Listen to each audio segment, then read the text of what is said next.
हमने एक और टॉपिक कंप्लीट किया लाइफ प्रोसेसेस का जिसका नाम था रेस्पिरेशन। तो हमने दो लाइफ प्रोसेसेस अभी तक कंप्लीट किए हैं, न्यूट्रिशन एंड रेस्पिरेशन। हमने डिस्कस किया कि पौधे कैसे खाना खाते हैं और जानवर कैसे खाना खाते हैं। हमने ये भी डिस्कस किया कि पौधे सांस कैसे लेते हैं और जानवर कैसे सांस लेते हैं। आज जो टॉपिक हम करेंगे वो है टेक्स्ट क्वेश्चंस ऑफ न्यूट्रिशन। तो पहला सवाल है हमारा न्यूट्रिशन के टेक्स्ट क्वेश्चंस जो आप अपनी कॉपी में भी करेंगे। सबसे पहला सवाल है कि डिफ्यूजन डिफ्यूजन सारे ऑर्गेनिज्म की ऑक्सीजन रिक्वायरमेंट क्यों नहीं पूरी कर पाता है। How why is diffusion insufficient to meet the oxygen requirement of multicellular organism like humans. तो उसके लिए समझने की ज़रूरत यह है कि डिफ्यूजन होता क्या है। डिफ्यूजन का मतलब होता है कोई भी गैस जैसे कि ऑक्सीजन शरीर हवा से हमारे शरीर के अंदर ट्रांसफ़र हो जाए। That mean any gas will move from high concentration to low concentration. इस प्रोसेस को हम डिफ्यूजन कहते हैं। अब मल्टी सेल्यूलर ऑर्गेनिज्म जैसे कि हमारी बॉडी बहुत कॉम्प्लिकेटेड होती है, हमारे अंदर millions and millions of cells होते हैं। तो डिफ्यूजन सिर्फ तभी काम करता है अगर एक सिंगल सेल का ऑर्गेनिज्म हो। इतने सारे ऑर्गेनिज्म के अंदर ऑक्सीजन का जाना इट्स वेरी डिफिकल्ट। इसीलिए डिफ्यूजन मल्टी सेल्यूलर ऑर्गेनिजम्स के अंदर काम नहीं करती है because they have a very complicated body system. और ऑक्सीजन उनकी बॉडी के अंदर तक पहुँचे ये मुश्किल हो जाता है। अगला सवाल है हमारा, ऐसा कौन सा क्राइटेरिया है जिससे हम डिसाइड कर सकते हैं कि कोई चीज़ जिंदा है, समथिंग इज अलाइव। तो हमने डिस्कस किया था these our life processes. For example कोई ऑर्गेनिज्म खाना खा रहा है, न्यूट्रिशन। कोई एग्जाम्पल सांस ले रहा है, रेस्पिरेशन, राइट। उसके अलावा कोई एग्जाम्पल कोई ऑर्गेनिज्म ग्रो कर रहा है, कोई ऑर्गेनिज्म एक्सक्रीशन कर रहा है, रिप्रोड्यूस कर रहा है। These processes help us to know whether an organism is alive or not, right? अगला सवाल है हमारा कि बाहर से ऐसे कौन से रॉ मटेरियल ऑर्गेनिज्म को चाहिए होते हैं या उन्हें ज़रूरत होती है। तो अगर हम प्लांट्स की बात करें तो प्लांट्स को बाहर से चाहिए होता है carbon dioxide and water. They need carbon dioxide and water and energy in form of sunlight. ये पौधों को बाहर से चाहिए, प्लस मिनरल न्यूट्रिएंट्स जैसे कि आयरन, नाइट्रोजन, फॉस्फोरस। ये पौधों को बाहर से चाहिए होता है। हमें क्या चाहिए होता है as humans? We need to eat plant और we need to eat other animal. हमें किसी प्लांट या एनिमल को ज़रूरत पड़ती है, प्लस हमें ऑक्सीजन की ज़रूरत पड़ती है सांस लेने के लिए। So these are the things that we require from outside. अगला सवाल अगर हम बात करें, what processes would you consider essential for maintaining life? This is almost similar to question number 2। Question number 2 के सिमिलर ही है। प्रोसेसेस जो लाइफ को मेंटेन करने के लिए ज़रूरी हैं उनमें से पहला है nutrition, respiration, transportation of food, excretion. ये 4 प्रोसेसेस हमारे लिए बहुत ज़रूरी है ज़िंदा रहने के लिए। अगला सवाल है हमारा कि ऑटोट्रॉफिक और हेटरोट्रॉफिक न्यूट्रिशन में क्या फ़र्क है। तो हमने पढ़ा था कि ऑटोट्रॉफिक न्यूट्रिशन में सिंपल इनऑर्गेनिक मटेरियल से हम ऑर्गेनिक फूड बनाते हैं। We make complex organic food, right. हमारे सिंपल इनऑर्गेनिक फूड हो जाते हैं जैसे कि कार्बन डाइऑक्साइड एंड वाटर। और ऑर्गेनिक फूड होता है हमारा glucose C6H12O6। So this is autotrophic nutrition. Heterotrophic nutrition में हम कॉम्प्लेक्स ऑर्गेनिक मटेरियल बाहर से खाते हैं, कॉम्प्लेक्स ऑर्गेनिक मटेरियल बाहर से खाते हैं और उसको ब्रेक करके हम बनाते हैं सिंपल ऑर्गेनिक मटेरियल। जैसे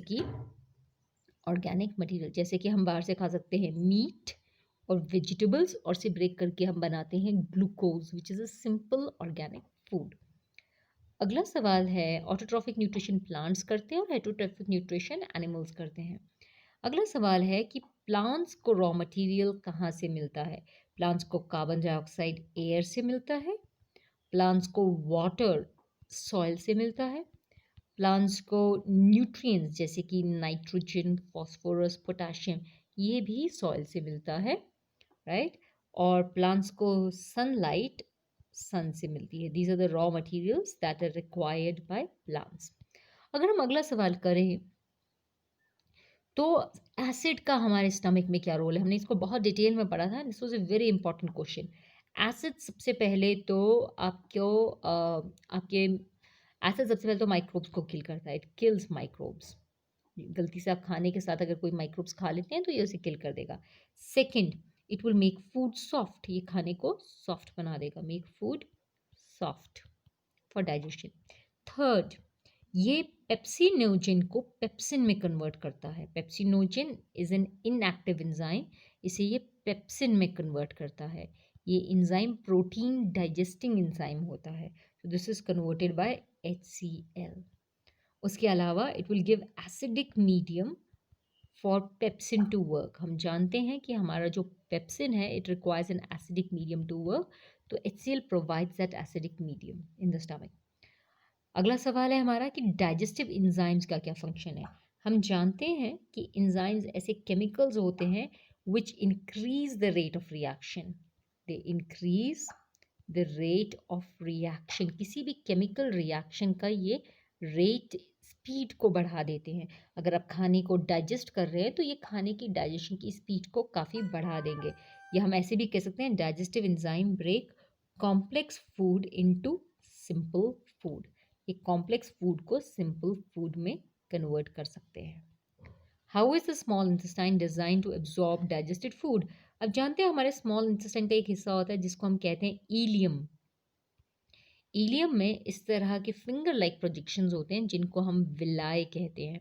तो हमारे स्मॉल इंटेस्टाइन में बहुत सारे विलाय प्रेजेंट हैं, फिंगर लाइक प्रोजेक्शन, जिसके अंदर ब्लड वेसल्स होती हैं और सेंटर में एक लैक्टील होता है जो ग्लूकोज को एब्जॉर्ब करता है और अमीनो एसिड्स को और फैटी एसिड्स को एब्जॉर्ब करता है। So presence of villi in the small intestine आपके फूड को एब्जॉर्ब करने में मदद करेगा।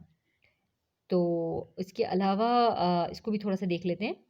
ऑटोट्रॉफिक मोड ऑफ न्यूट्रिशन में हमें क्या चाहिए? I think we require carbon dioxide and water, chlorophyll and sunlight. So answer would be all of these.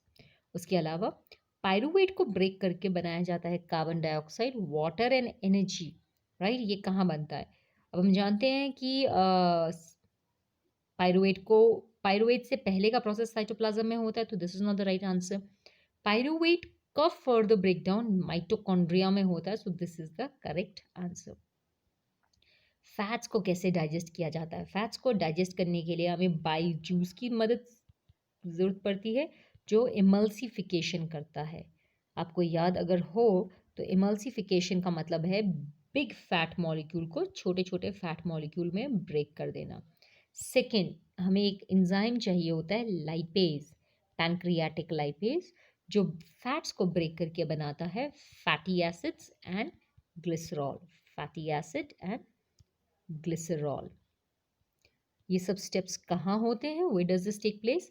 It all takes place in the small intestine. Small intestine जहाँ पे pancreas के juices और intestine के juices उसे break करते हैं और liver का बाइल भी उसे ब्रेक करता है। सलाइवा का क्या रोल है? सलाइवा का सबसे पहला रोल है salivary amylase is an enzyme which is present there. It will break starch into sugars. ये स्टार्च को शुगर में ब्रेक करता है। उसके अलावा सलाइवा आपकी मीडियम को अल्कलाइन बनाता है। हम जानते हैं कि जो सलाइवरी अमाइलेज है वो अल्कलाइन मीडियम में काम करता है, so it will make the medium alkaline, right? उसके अलावा सलाइवा फूड को सॉफ्ट करता है, सॉफ्टन्स द फूड ताकि आराम से डाइजेस्ट हो जाए, and also kills microbes. kills microbes. What is the necessary condition for autotrophic nutrition? हमें चाहिए carbon dioxide, we need water and we need sunlight and we need chlorophyll. हमें chlorophyll की ज़रूरत है ऑटोट्रॉफिक न्यूट्रिशन करने के लिए। What are its byproducts? उससे बनता क्या है? तो बाई प्रोडक्ट्स में हमारा पास आता है oxygen, water and glucose. Glucose is the main product और ऑक्सीजन एंड वाटर आपका बाय प्रोडक्ट है। तो इसके साथ हम आज का टॉपिक कंप्लीट करते हैं। Have a nice day. एक छोटा सा टॉपिक हमारा रेस्पिरेशन का भी पड़ा है, इसे भी कर ही लेते हैं। What advantage over an aquatic organism does a terrestrial organism? Aquatic organism को क्या एडवांटेज मिलता है as compared to a terrestrial organism with regard to obtaining oxygen for respiration? तो पानी में रहने वाले ऑर्गेनिज्म को एडवांटेज क्या मिलेगा? नहीं, I am sorry, terrestrial organism को क्या एडवांटेज मिलेगा ओवर एन एक्वाटिक ऑर्गेनिज्म? तो हम जानते हैं कि एयर में ऑक्सीजन का कंसंट्रेशन हाई होता है, oxygen concentration is high. In water oxygen का कंसंट्रेशन लो होता है, काफ़ी कम होता है। तो जो एक्वाटिक ऑर्गेनिज्म है उन्हें उनका ब्रीदिंग रेट बहुत ज़्यादा होता है, they have to take in more oxygen, they breathe faster. हमें इतना फास्ट ब्रीथ करने की ज़रूरत नहीं है क्योंकि एयर में काफ़ी ऑक्सीजन प्रेजेंट होता है। कितने डिफरेंट वेज हैं कि ग्लूकोज को ऑक्सीडाइज कर सके? हम जानते हैं कि ग्लूकोज को सबसे पहले पायरूवेट में कन्वर्ट किया जा सकता है, राइट? एंड फाइनली पायरूवेट को ब्रेक कर सकते हैं हम कार्बन डाइऑक्साइड वाटर, इसे बोलते हैं aerobic respiration. Carbon dioxide and ethanol, इसे हम कहेंगे fermentation. And carbon dioxide and lactic acid, इसे हम कहेंगे एनारोबिक रेस्पिरेशन। तो 3 तरीके हैं आपके पास। ऑक्सीजन को कैसे ट्रांसपोर्ट किया जाता है? By haemoglobin. और कार्बन डाइऑक्साइड आपके ब्लड प्लाज्मा में डिसॉल्व होके ट्रांसपोर्ट होता है, dissolve in the blood plasma. Lungs को कैसे डिज़ाइन किया जाता है ताकि मैक्सिमम गैसेस एक्सचेंज हो सके? इसके लिए लंग्स में बैलून लाइक स्ट्रक्चर्स प्रेजेंट होते हैं, एल्वियोलाई, जो इनकी मदद करते हैं एक्सचेंज ऑफ गैसेस में। एरोबिक और एनारोबिक रेस्पिरेशन की अगर हम बात करें तो एरोबिक रेस्पिरेशन में ऑक्सीजन यूज़ होता है, एनारोबिक रेस्पिरेशन में ऑक्सीजन यूज़ नहीं होता है।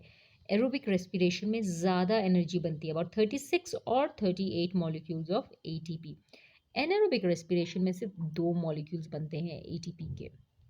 एरोबिक रेस्पिरेशन आपका इसमें जो एंड प्रोडक्ट है that is carbon dioxide and water, जबकि एनारोबिक रेस्पिरेशन में प्रोड्यूस होता है carbon dioxide, ethanol and lactic acid.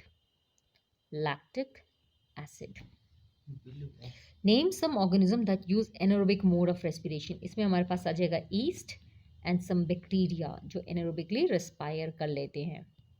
Alveoli को कैसे डिज़ाइन किया गया है? हम जानते हैं कि एल्वियोलाई का it is very thin, it is very moist, गीली होती है और वैस्क्यूलर होती है। इसमें बहुत सारा ब्लड वेसल होता है जो इसके आसपास से ऑक्सीजन को कैरी करके लेके जाती है। So this is how alveoli can help in exchange of gases. अगर आपके शरीर में हीमोग्लोबिन की कमी हो तो हम जानते हैं कि जो हीमोग्लोबिन होता है it carries oxygen. If you have less haemoglobin तो ऑक्सीजन कैरी नहीं होगा, ऑक्सीजन कैरी नहीं होगा तो आपको सांस लेने में प्रॉब्लम होगी एंड यू कैन डाई। तो इसके साथ हमारे एनसीईआरटी टेक्स्ट बुक के क्वेश्चंस कंप्लीट होते हैं। Have a nice day. Tomorrow will start of the next topic.